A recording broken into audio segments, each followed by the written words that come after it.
لیکن جیسے ہی اس نے کہا محمد الرسول اللہ صلی اللہ علیہ وسلم، اس پر سب سے بڑا انعام رسول اللہ کا نام لیتے ہی اس نام کی برکت سے ایمان کے دروازے کھل گئے۔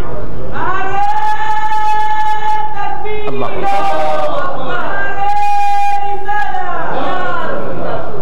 ایمان مل گیا، اور ایمان ملنے کے بعد پھر کیا ملتا ہے اس مسلمان کو، وہ اس کا دل جانتا ہے۔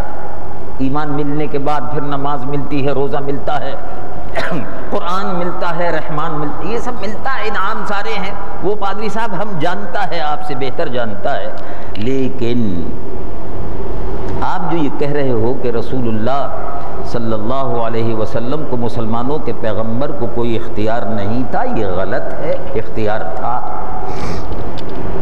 مگر وہ صرف اللہ کے رسول تھے، وہ نبی یہ برحق تھے۔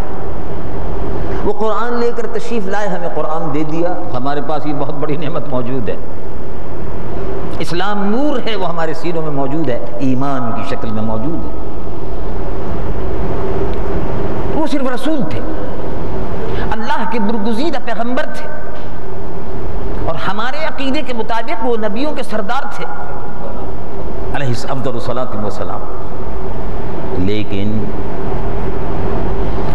بیٹا جو ہے اس کا مرتبہ بہت ہوتا ہے،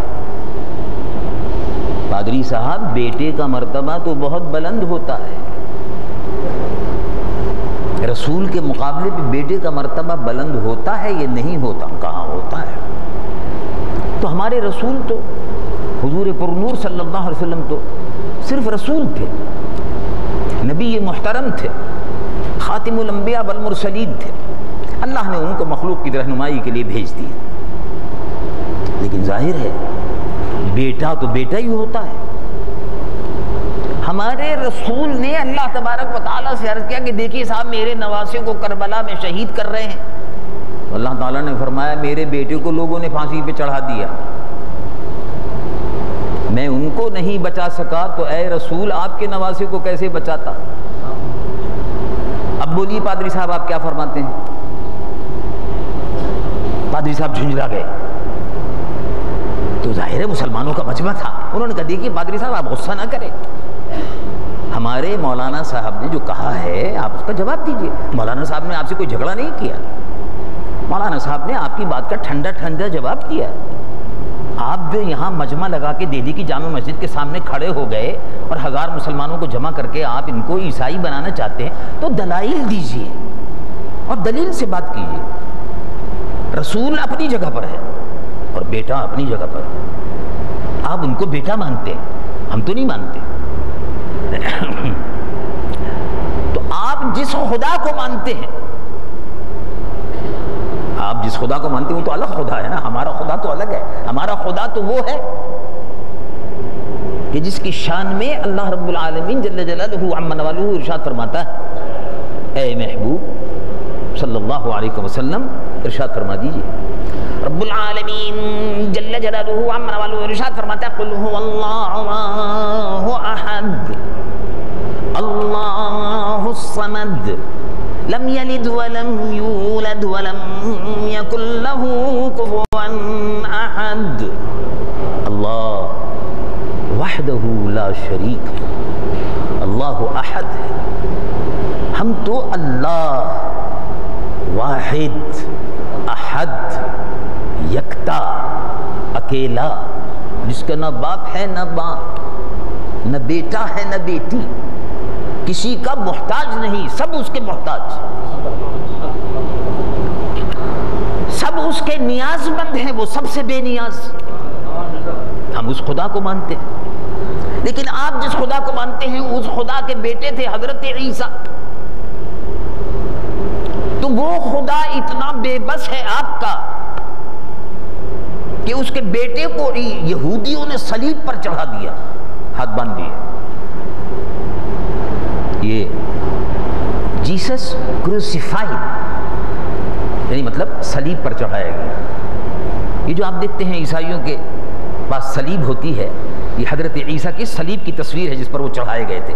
لکڑی ادھر تھی، اس لکڑی سے ہاتھ باندھ دیا گیا اور اس میں کیل ٹھوک دی گئی۔ جیسے کہ وہ تصویر انجیل میں دکھاتے ہیں اور ان کے چرچ پر لگی ہوئی ہے. یہاں بھی آپ ملاحظہ فرمائیں گے صدر میں جو چرچ ہے اس چرچ کی حدود میں حضرت عیسیٰ علیہ نبینا علیہ السلام کی تصویر صلیب پر اس طرح سے لگی ہوئی ہے. دونوں ہاتھ اور جسم اسی کی شکل وہ صلیب ہے. یہ ان کا بڑا مقدس مذہبی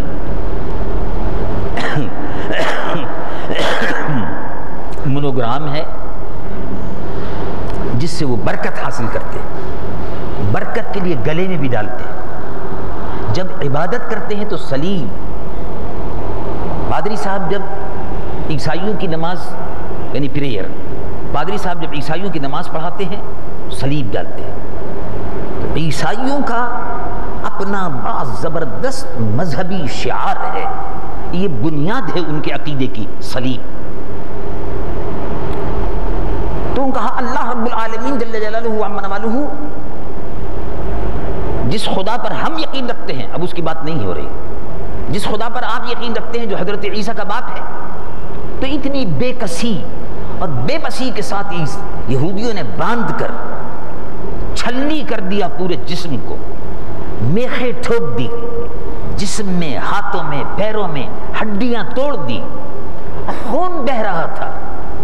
اور انجیل میں ایک عبارت لکھی ہوئی ہے کہ حضرت عیسیٰ پر کو جب صلیب دی جا رہی تھی تو آپ آسمان کی طرف نگاہ اٹھا کر یہ فرما رہے تھے، ایلی ایلی ایلی ایلی، یعنی اے میرے باپ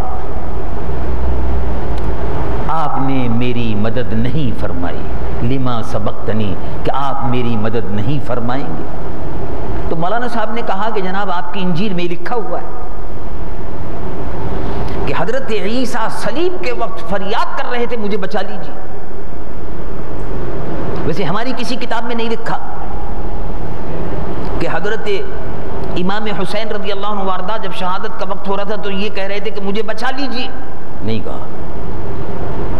کہا، یہ کسی کتاب میں نہیں لکھا. آج سے لے کے 1400 سال پہلے تک کربلا کی تاریخ کا جو حادثہ ہوا ہے اس سے لے کر آج تک کسی کتاب میں یہ نہیں لکھا ہوا کہ امام حسین رضی اللہ عنہ نے فرمایا مجھے بچا لیجئے. نہیں کہا، بلکہ آپ نے جب شہادت کا وقت ہو رہا تھا تو ارشاد فرمایا میں نماز پڑھنا چاہتا ہوں، اپنے رب سے، اس کے رب کے حضور میں حاضری سے پہلے رب کے حضور میں سجدہ کرنا چاہتا ہوں. اور آپ نماز میں مصروف ہو گئے. خون بہ رہا ہے، نماز میں مصروف ہے. یہ نہیں فرما رہے تھے کہ مجھے ان ظالموں سے بچا لیجیے اور مجھے پانی پلوا دیجیے اور مجھے پیاس لگ رہی ہے. نہیں، ان کو پیاس پر کسی قسم کی فریاد کی ضرورت نہیں تھی. وہ تو اصل میں بچے مجبور کر رہے تھے، جب تڑپ رہے تھے تو پیاس کی وجہ سے وہ کہتے تھے بھئی پانی لے کر آؤ، ساتھیوں سے فرماتے تھے. ورنہ ویسے امام حسین رضی اللہ عنہ وارضہ کو پانی کی ضرورت نہیں تھی، وہ پانی سے بے نیاز تھے. پانی دریائے فرات اگرچہ ان کے سامنے تھی لیکن واقعہ یہ ہے، اصل روح اس واقعے کی یہ ہے کہ دریائے فرات اگرچہ ان کے نظروں کے سامنے تھی لیکن ان کی ٹھوکر میں بھی تھی. اگر وہ چاہتے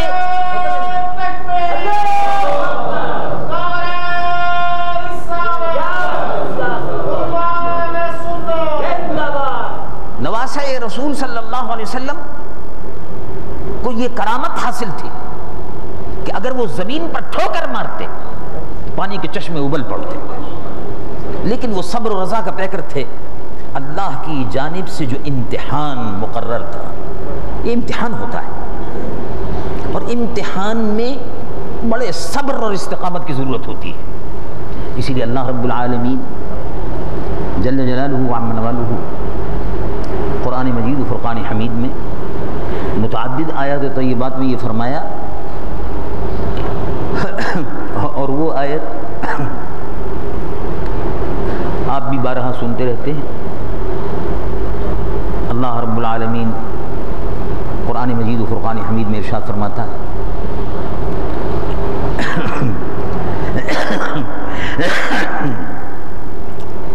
رب العالمین جل جلالہ عما والہ ارشاد فرماتا وَلَنَبْلُوَنَّكُمْ بِشَيْءٍ مِّنَ الْخَوْفِ وَالْجُوعِ وَنَقْصٍ مِّنَ الْأَمْوَالِ وَالْأَنفُسِ وَالثَّمَرَاتِ۔ ہم آزمائیں گے تو آزمائش ہوتی ہے، ایمان والوں کی آزمائش ضرور ہوتی ہے، اور ایمان والے اس آزمائش میں ہمیشہ کامیاب رہتے ہیں، اور جو کامیاب ہو جاتے ہیں یعنی جو اس آزمائش کے وقت میں آزمائش کے وقت میں کرنا کیا چاہیے۔ آزمائش ضرور ہوتی ہے، ایمان کی آزمائش، امتحان، آزمائش کا مطلب امتحان، جب امتحان ہوتا ہے اس میں کرنا کیا چاہیے۔ رب العالمین جل جلالہ عما والہ ارشاد فرماتا ہے استعینوا بالصبر والصلاۃ۔ جب اللہ تبارک و تعالیٰ کی طرف سے آزمائش ہو تو اپنے آپ کو نماز میں مشغول کر لو۔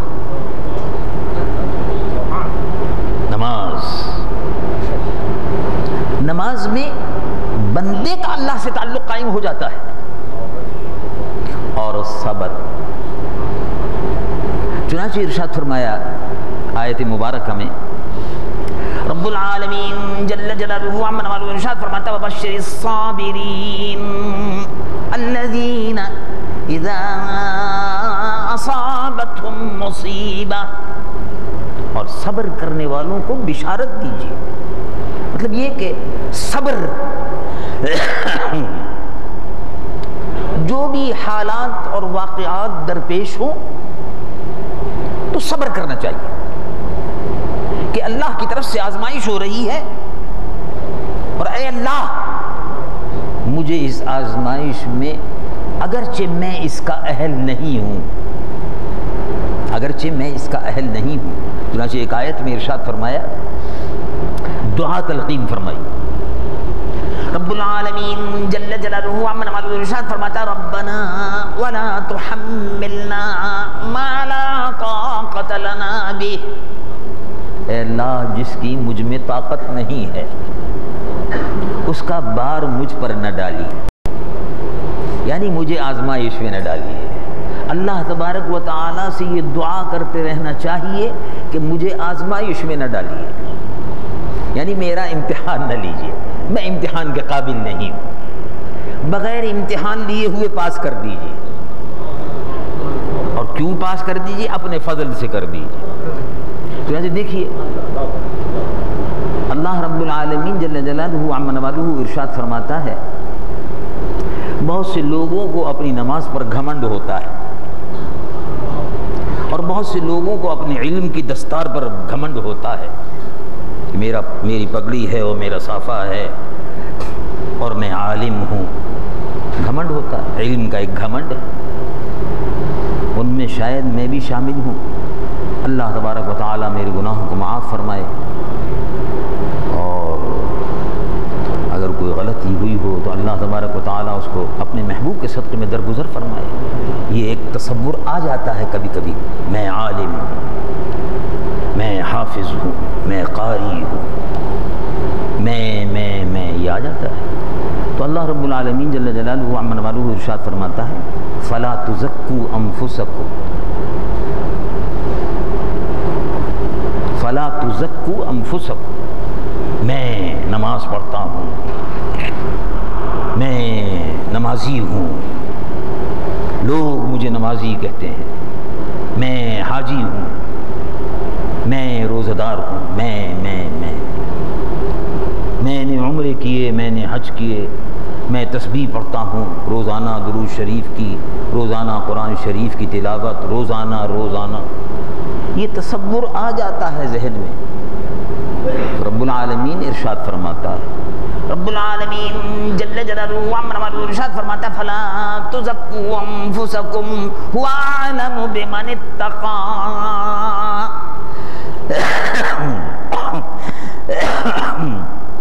دیکھو اپنی پاکیزگی مت جتاؤ، اپنا تقدس مت جتایا کرو، میں نمازی، میں عمرہ، میں حاجی، میں ولا تزکوا انفسکم هو اعلم بمن اتقى، اللہ بہتر جانتا ہے کہ تم میں سے کون اللہ سے زیادہ ڈرنے والا ہے، یہ اللہ جانتا ہے۔ پھر کیا کرنا چاہیے؟ کیا کرنا چاہیے؟ رب العالمین جل جلالہ عمر والو ارشاد فرماتا ہے فَاسْأَلُوا اللَّهَ مِن فَضْلِهِ۔ ایک آدمی نے قیامت میں اللہ تبارک و تعالی سے جھگڑا شروع کر دیا۔ اچھا ان کو بھائی جاؤ، حدیث شریف میں آتا ہے حضور پرنور صلی اللہ علیہ وسلم نے بہت سے واقعات قیامت کے بیان فرمائے، اس لیے کہ حضور پرنور صلی اللہ علیہ وسلم فرش زمین پر بیٹھ کر عرش بری کو دیکھتے تھے، فرش مسجد نبوی پر بیٹھ کر قیامت کو دیکھتے تھے۔ تو فرمایا اے صحابہ ایک واقعہ سنو کہ قیامت کے دن جب حساب و کتاب شروع ہوگا تو ایک شخص اللہ تبارک و تعالیٰ سے جھگڑا کرنے لگے گا۔ کہا حضور اللہ سے جھگڑا؟ کہا تکرار، بحث۔ اچھا کہا کیا حضور؟ کہا وہ اللہ رب العالمین ارشاد فرمائے گا ارے بھئی ہم نے تمہارا وہ سب دیکھ لیا ہے، چلو بس کام ہو گیا تمہارا، جاؤ جنت میں، فرشتو لے جاؤ۔ اس نے کہا نہیں صاحب میرا حساب کیجیے۔ ارے بھائی آپ سے کہا جاؤ جنت میں، فیصلہ کر دیا جاؤ، فرشتو لے جاؤ۔ کہا حضور نہیں آپ مجھے ذرا سمجھائیے، میرا حساب کیجیے، میں نے نمازیں پڑھی ہیں، میں نے روزے رکھے ہیں، میں نے حج کیا ہے، میں نے عمرے کی، میں نے زکوٰۃ۔ ارے بھائی سب ہو گیا، جاؤ اللہ کے بندے چلو۔ کہنے حساب کی، ان کا اچھا چلو ٹھیک ہے، تو چلو بھائی دفتر کھولو، ان کا دفتر کھولو۔ اب دفتر کھل گیا،